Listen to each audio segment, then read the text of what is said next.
My name is Dr. Ilara Vance. At 36, I am the founder and director of the Abyssal Oceanographic Research Institute, a name now synonymous with groundbreaking discoveries in the field of marine archaeology. It had been a long, arduous journey from a solitary dreamer combing the New England shores to a figure whose work was rewriting chapters of ancient history.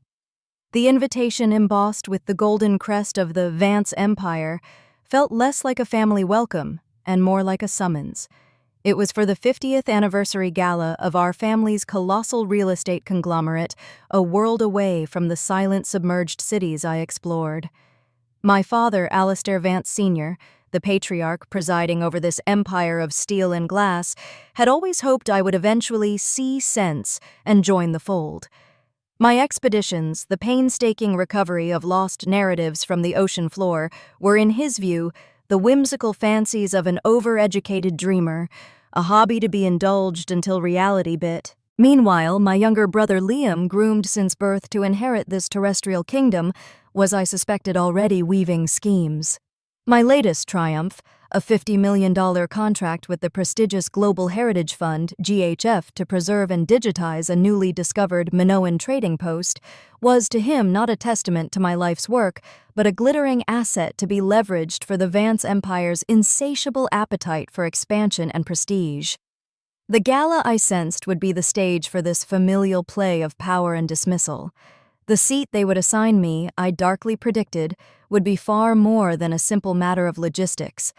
It would be a calculated statement, a declaration of my perceived worth within the Vance hierarchy. What does one do when the very people who should champion you instead treat you as a ghost, only materializing you when your shadow might cast a favorable light on their endeavors?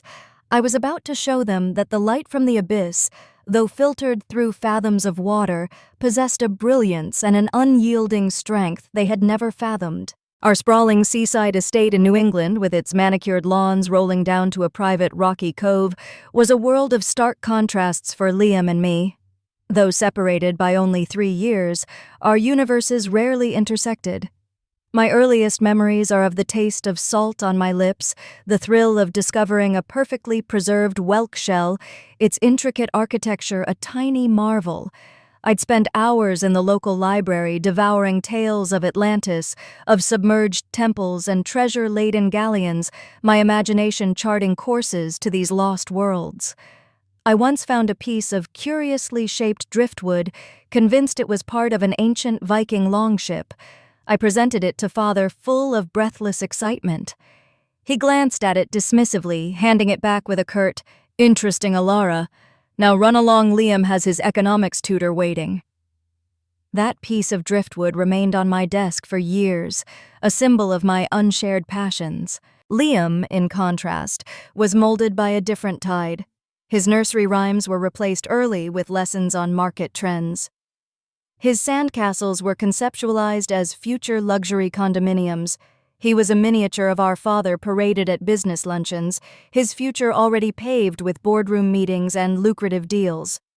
Our mother Eleanor, a woman of quiet elegance and even quieter resignation, attempted to bridge the chasm between her husband's rigid expectations and my esoteric pursuits.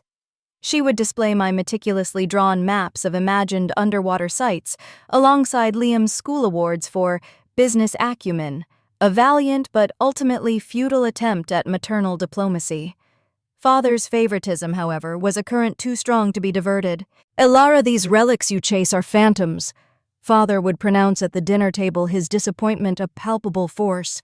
"The tangible world, the world we build and control, operates on capital, on influence, on concrete foundations, not on whispers from a watery grave." I learned early that direct confrontation was pointless. My rebellion was quieter, more focused. I poured my energy into academics, excelling in history, in ancient languages, in the nascent field of underwater exploration technology. The acceptance letter from Oxford, offering a full scholarship in marine archaeology, was my first taste of true independent validation. It was a lifeline to a world that understood my language. Liam, meanwhile, sailed into the Ivy League university our father and grandfather had attended, his passage smoothed by a significant family endowment to the business school. His letters home were filled with networking successes and fraternity exploits, meticulously curated to reinforce his image as the worthy successor. The rare holidays I spent at home became exercises in practiced indifference. Dinners were dominated by Liam's budding career, his clever leveraging of family connections, his insights into emerging markets. My own milestones, a first author publication in antiquity, a fellowship to study advanced remote sensing techniques, were met with polite, vacant nods before the conversation inevitably reverted to matters of substance. The subtext was always clear: Liam was the future. I was a curious, somewhat baffling digression. Upon graduating with first-class honors, the expected path was laid out for me: a comfortable, well-paid directorship in the Vance Empire's philanthropic arm, a way to utilize my historical interests in a more practical manner, as father put it. I declined. Instead, with a small inheritance from a more understanding great-aunt and a fierce determination, I founded the Abyssal Oceanographic Research Institute. The initial years were a brutal immersion in reality. My institute was a cramped, damp office above a fish market, the scent of the day's catch, a constant, ironic reminder of the ocean I longed to explore. I lived on instant noodles and sheer willpower, pouring every penny into acquiring outdated survey equipment and funding preliminary dives on shoestring budgets. My team consisted of 2 equally passionate, equally underpaid graduate students. Rejection letters from grant-awarding bodies papered my walls. Calls home were brief and strained. "Darling," Mother would sigh, her voice laced with a familiar blend of concern and exasperation. "Isn't it time you came home? Your father still has that position open for you.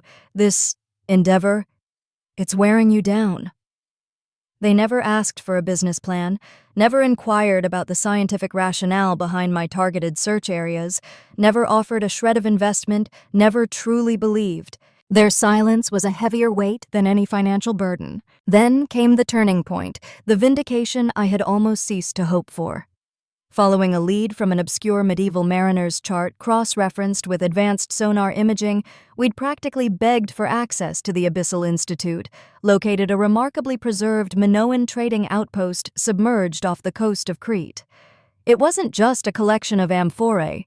It was an entire settlement, complete with harbor structures, dwellings, and workshops, miraculously preserved by a unique combination of seismic activity and anaerobic sediment. The initial datings pushed back known Minoan maritime capabilities by centuries. The academic world, initially skeptical, was soon electrified. The media followed. Suddenly, I, Alara Vance, the dreamer, was addressing packed lecture halls, my face appearing on the covers of National Geographic and Scientific American. Investors who had previously ignored my carefully crafted proposals now clamored for meetings. The Abyssal Institute moved from its fish-scented garret to a respectable research facility. We had arrived. It was around this time of burgeoning success that Liam announced his engagement to Isabella Rossi. She was the only daughter of Silvio Rossi, a titan of the Italian fashion industry, a man whose empire was as opulent and influential as ours, but in a different, more glamorous sphere. The Rossi family possessed not only vast wealth, but also a network of European political and cultural connections that father had long envied. "Isabella is a triumph, Liam," Mother gushed during a rare, almost joyful phone call. "She's exquisite, impeccably connected. This union, my dear, will elevate the Vance Empire into a truly global echelon." The irony was a bitter pill. My years of rigorous scientific pursuit, my tangible contributions to human knowledge, were still a peripheral hobby, while Liam's strategically advantageous marriage was hailed as a masterstroke of dynastic ambition. The Global Heritage Fund, GHF, an elite international body dedicated to the preservation of world cultural sites, contacted the Abyssal Institute directly. Their CEO, Alistair Finch, a distinguished British polymath with a genuine passion for archaeology and a notoriously discerning eye for viable projects, had been following our Cretan discovery with keen interest. He flew in personally. Unlike my family, he asked pointed, insightful questions about our methodologies, our long-term vision, our conservation protocols. He spent 2 days with my team examining our data, our preliminary finds. He didn't just see artifacts, he saw the narrative, the potential to revolutionize our understanding of Bronze Age civilizations. After months of rigorous due diligence and complex negotiations, during which Liam later learned had made several clumsy attempts to liaise with GHF through his own channels, presumably to position the Vance Empire as a benevolent overseer, the contract was signed. $50 million. It was a staggering sum earmarked for full-scale excavation, state-of-the-art preservation facilities, and the creation of an immersive 3D digital museum that would make the site accessible to the world. This wasn't just funding, it was a global endorsement, a partnership that would allow the Abyssal Institute to undertake research on an unprecedented scale. I relayed the news to my parents during a scheduled weekly call, my voice carefully neutral, though my heart hammered with a lifetime of unspoken hope for a single, genuine word of acknowledgement. "That's commendable, Ilara."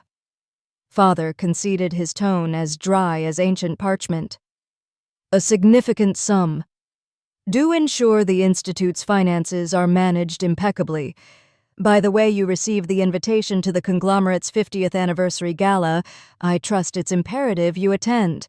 The governor will be there, Senator Albright, all the key players." The GHF contract, it seemed, was already being mentally filed under useful social leverage. 2 weeks later, I stood at the entrance to the grand ballroom of the city's most opulent hotel. The air hummed with the murmur of hundreds of voices, the clinking of crystal, the subtle strains of a string quartet. This was the Vance Empire in its full glory, a spectacle of power and influence. I had chosen my attire with care, a minimalist evening gown of deep sapphire silk that spoke of quiet confidence rather than ostentation. On my arm was David Armitage, a brilliant and respected historian, specializing in ancient maritime trade routes, a man whose quiet support had become an anchor in my often turbulent life. "Are you absolutely certain you wish me to brave the Vance family crucible?" David had asked, a teasing glint in his eyes when we'd discussed the gala over dinner the previous week. "From your descriptions, it sounds less like a party and more like a strategic battlefield." "That's precisely why your presence is non-negotiable," I'd replied, only half joking. "A friendly face who actually understands what I do, who sees me rather than a poorly fitting cog in the family machine, will be my shield and buckler." As we entered, the sheer scale of the event was breathtaking. Crystal chandeliers, each the size of a small carriage, cast a dazzling glow over a sea of exquisitely dressed guests. It was a carefully curated tableau of the city's, and indeed the nation's, financial and political elite. My mother, resplendent in a pearl gray Chanel gown that shimmered with every movement, spotted us instantly and glided towards us, her social smile firmly in place. "Ilara, darling, you made it, and this must be—" Her eyes did a swift, almost imperceptible appraisal of David as I made the introductions. "A historian, how quaint." Before David could respond to the faintly dismissive remark, she turned back to me, her voice a conspiratorial whisper. "Your father is holding court in the Platinum Lounge with Silvio Rossi and a consortium of Japanese investors. They're discussing the new waterfront development. You simply must go over and pay your respects. First impressions, darling." She didn't wait for a reply, already turning to greet an approaching senator, expecting us to follow like well-trained acolytes. We found Father ensconced in a plush velvet alcove, a cigar in one hand, a glass of vintage brandy in the other, his laughter booming as Silvio Rossi recounted an anecdote. He was in his element, the master of his universe. When he finally noticed me, his smile didn't falter, but a flicker, a micro-expression of something akin to surprise, or perhaps mild irritation crossed his features before being expertly masked. "Ah, Ilara, there's my errant academic," he announced to the group, the joviality not quite reaching his eyes. He gave me a perfunctory, one-armed hug that smelled faintly of expensive tobacco and self-importance. "And you've brought a guest." After I reintroduced David, emphasizing his professional standing, I turned to Silvio Rossi. He exuded an oily charm, his eyes appraising me with an intensity that made my skin crawl. Daughteressa Vance Liam has told us so much about your adventurous spirit. He speaks with such pride of his clever sister. No doubt you will soon tire of dusty relics and lend your considerable intellect to the family business. Know a woman of your caliber. Before I could formulate a polite but firm rebuttal, Liam materialized at father's elbow, a champagne flute, artfully tilted his smile, a veneer of practiced affability. Elara has her unique passions, Signor Rossi, he interjected smoothly, but she's a Vance through and through. Blood will tell. In fact, he added with a conspiratorial wink towards the investors, it was Elara's recent networking that fortuitously connected the Vance empire with a rather influential global heritage fund. A most unexpected synergy, wouldn't you say? The lie so casually delivered, so audacious in its distortion, hung in the air, thick and suffocating.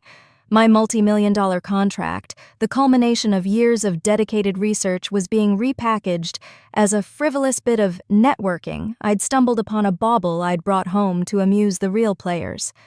Alistair Finch, who had been making his way towards our group, paused, his expression unreadable as he caught the tail end of Liam's pronouncement. He raised a questioning eyebrow in my direction. Before he could speak, however, Isabella, a vision in crimson couture, latched onto Liam's arm. "Darling," she cooed, her voice carrying clearly, "the ambassador of San Marino is simply dying to meet the brilliant young mind behind the Vance New Gen projects. We mustn't keep him waiting." And with a dismissive nod in my general direction, she steered Liam away, leaving the lie to fester.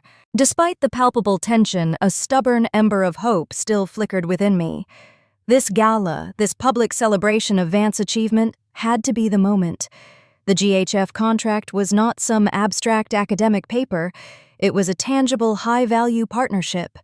The sheer scale of it, the prestige associated with GHF, surely even my father and brother couldn't dismiss this. The formal proceedings began a slick video presentation showcasing 50 years of Vance dominant speeches by my father, by the governor, each word a testament to wealth, power, and legacy. A legacy I was increasingly realizing I had no part in, nor truly desired if this was its price. Finally, after what felt like an eternity of self-congratulation, a sleekly efficient event manager armed with a tablet displaying the intricate seating plan approached us. "Dr. Vance, Mr. Armitage, if you'll kindly follow me, I'll show you to your table." I exchanged a hopeful glance with David. Perhaps, just perhaps, they had placed me with Alistair Finch, or with some of the more culturally inclined investors. Instead of guiding us towards the prominently positioned VIP tables at the heart of the ballroom, she led us on a meandering path towards the periphery, past the elaborate floral displays, past the bustling bars, to a quieter, less glamorous section of the vast hall. We neared the discreet swinging doors that clearly led to the kitchen and service areas. And there, tucked away in an alcove, almost an afterthought, stood a small, unadorned table, starkly out of place amidst the surrounding grandeur. It was set for two. A cold knot formed in my stomach. This is our table," I asked, my voice barely a whisper, though it felt like a shout in my own ears. The event manager, a young woman who looked harried and out of her depth, avoided direct eye contact. "My apologies, Dr. Vance.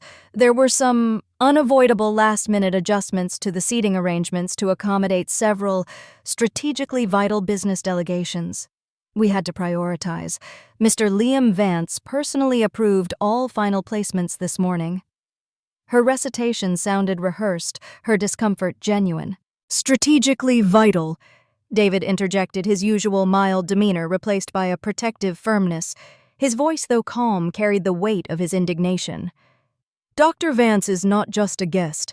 She is the director of the Abyssal Institute, which has just entered into a $50 million partnership with the Global Heritage Fund, a partnership that brings considerable international prestige to any associated name, including Vance." The young manager paled visibly. $50 million, I had no information regarding that, sir. My instructions were very specific. From Mr. Liam and Miss Rossi. I was told this table was discreet, for guests who preferred a quieter setting. The lie was so transparent it was almost insulting. Before I could articulate the storm of emotions brewing within me, humiliation, rage, a profound, aching disappointment, Isabella Rossi materialized as if summoned by the very mention of her name. She drifted towards us, a flute of champagne held delicately in her perfectly manicured hand, her expression a masterpiece of feigned innocence overlaying a barely concealed smirk of triumph. "Elara, darling, is everything quite to your satisfaction?" Her voice was silken, laced with malice. "Hardly, Isabella," I retorted, my voice tight but controlled. "You've seated me and my guest, a distinguished academic in his own right, at a service entrance. I am Liam's sister, in case that detail slipped your mind amidst your strategic prioritizations." Isabella took a slow, deliberate sip of her champagne, her eyes glinting like ice. "Oh, Elara, you misunderstand. We had to ensure the premium tables were reserved for individuals who contribute tangibly to the Vance Empire's future, to those who understand the art of the deal." Liam was most insistent that all key stakeholders were appropriately positioned. He reviewed and approved the final seating chart himself this morning. He knows exactly where everyone is. The casual cruelty of it, the confirmation of Liam's direct complicity in this calculated slight, was a physical blow. My own brother. "This is beyond inappropriate, Isabella," David stated, his voice steely. "We will not be seated here." Isabella's perfect mask of civility finally slipped, revealing the raw contempt beneath. She gestured dismissively towards the nearby kitchen doors. "Really, Elara, don't be so dramatic. The support staff and auxiliary personnel usually congregate near their operational hubs. Given your rather earthy beginnings digging in the mud, I thought you might feel quite at home here." She smiled, a cold, predatory baring of teeth. The event manager looked mortified, backing away slowly. In that searing moment, something inside me didn't break. It coalesced. Decades of being minimized, of being the overlooked other, of having my passion systematically devalued, crystallized into a diamond-hard resolve. I would not scream. I would not create a vulgar scene that would only serve to amuse them. I would not descend to her level of petty cruelty. But I would under no circumstances accept this. I would no longer be their footnote, their quaint academic, their conveniently invisible family member. "David," I said, my voice surprisingly calm, devoid of tremor. "Would you be kind enough to wait for me in the main lobby? I need a moment. Just a moment." He searched my face, saw the steel in my eyes, and nodded his hand briefly, squeezing mine in silent, unwavering support, before he turned and walked away with dignified composure. Once he was gone, I stood there for a beat alone amidst the orchestrated chaos of their celebration. Invisible, yet indispensable. The irony was not lost on me. They sought to relegate me to the shadows, even as they planned to bask in the reflected glory of my $50 million contract. I knew with absolute clarity what I had to do. It would not be a plea, nor an appeal to familial sentiment. It would be a professional reckoning. I turned not towards the exit, but back into the heart of the glittering throng. My eyes scanned the room, bypassing the oblivious revelers, searching for one man. I found him near the main stage, surrounded by a knot of journalists and photographers, clearly holding court. Alistair Finch. He was animatedly explaining something, no doubt about GHF's latest initiatives. I navigated the crowded floor with a newfound sense of purpose, my sapphire gown a streak of defiance against the sea of muted power suits and flamboyant couture. As I approached, the small circle around Alistair parted slightly. He saw me, his expression shifting from professional engagement to mild surprise, then concern as he registered my demeanor. "Mr. Finch," I began, my voice clear and resonant, carrying above the ambient din. It was not loud, but it was pitched to command attention, and it did. Several nearby conversations paused. Heads turned. "Forgive my interruption, but I feel it is imperative to address a matter of some urgency concerning our recent agreement between the Abyssal Institute and the Global Heritage Fund." A hush fell over the immediate vicinity. Alistair's eyes sharpened. "Dr. Vance, is everything all right?" "I'm afraid not entirely, Mr. Finch," I continued, acutely aware of the growing audience, aware that my father and Liam, alerted by the sudden shift in the room's acoustics, were now pushing their way towards us, their faces masks of dawning apprehension. I am referring specifically to the contractual stipulations regarding mutual respect, professional courtesy, and the accurate public representation of all primary partners in our joint venture. It has become regrettably apparent this evening, at an event hosted by an entity closely connected to one of the signatories, that there may be a fundamental misunderstanding, or perhaps a deliberate misrepresentation, of the Abyssal Institute's standing and contribution. My father reached us, his face flushed. "Elara, what is the meaning of this? This is hardly the time or place for—" "On the contrary, father." I cut him off, my gaze unwavering. "This is precisely the time and place. I am speaking of respect, a commodity that seems to be in short supply this evening. The respect that the Abyssal Institute, as the pioneering research body and the principal investigator bringing forth a $50 million heritage project of global significance, unequivocally deserves. Instead of such recognition, my official guest and I were directed to a table by the service kitchen. Such a gesture, I am sure you'll agree, Mr. Finch, hardly reflects the spirit of our ambitious partnership." Liam, pale and stammering, tried to interject. "Elara, it was a simple mistake. A misunderstanding with the event planners." "A misunderstanding, Liam?" I arched an eyebrow. "Or a clear directive. Isabella seemed quite certain of your personal approval of the seating arrangements that positioned your sister, and a multi-million-dollar GHF partner, as less significant than your canapé servers." I turned back to Alistair Finch, whose expression was now one of grim understanding. "Mr. Finch, the Global Heritage Fund is renowned for its integrity, its meticulous attention to detail, and its profound respect for the cultural legacies it champions.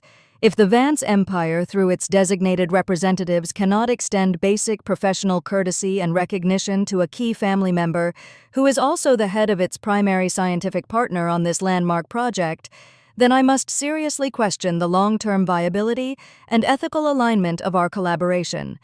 The Abyssal Institute cannot and will not be a silent or marginalized partner in any endeavor, regardless of the financial stakes." Alistair Finch held my gaze for a long moment. The silence in the ballroom was now absolute. Then a slow, deliberate smile spread across his face. It was a smile of genuine respect. "Dr. Vance," he said, his voice resonating with authority, "your candor is as refreshing as your archaeological brilliance. The Global Heritage Fund does not merely invest in projects. We invest in people, in visionaries, in leaders of integrity. You, madam, embody all of those qualities." He then turned pointedly towards my father, my brother, and the assembled press, his smile hardening. "Let me be unequivocally clear. The $50 million GHF commitment is to the Abyssal Oceanographic Research Institute under the sole and expert direction of Dr. Elara Vance. Her groundbreaking work is the cornerstone of this entire initiative. Any entity, familial or corporate, that fails to recognize or appropriately honor Dr. Vance's pivotal role demonstrates a profound misjudgment that GHF would find deeply concerning." He paused for effect. "Indeed, any perceived disrespect towards our principal partner could very well necessitate a reevaluation of our ongoing and future engagements. Now," he addressed the journalists, a charming yet steely glint in his eye, "since we are on the topic of Dr. Vance's remarkable contributions, allow me to elaborate on the truly historic nature of the Cretan discovery and the innovative methodologies her institute is pioneering." As Alistair eloquently held forth detailing my work, with a depth of understanding my own family had never displayed, I saw the carefully constructed facade of the Vance Empire begin to crack. My father looked apoplectic. Liam utterly defeated Isabella's crimson dress, suddenly appearing garish against her pale, shocked face. Later that evening, as David and I finally departed from the gala, leaving behind a maelstrom of hushed speculation and frantic damage control, I felt a lightness I hadn't experienced in years. My head was held high, not in defiance, but in simple, unadulterated self-possession. The Vance Empire could keep its towers of steel and its illusions of grandeur. My empire was built on the silent, timeless truths of the deep sea, on the pursuit of knowledge, and on the unshakable bedrock of self-respect. The battle for genuine recognition within my family was far from over. Perhaps it would never truly end. But that night, for the first time, I felt like the captain of my own vessel, navigating by the stars of my own making. The light from my discoveries, I knew with certainty, would never again be dimmed or directed by the capricious shadows of my lineage. It was mine to command, and it would shine.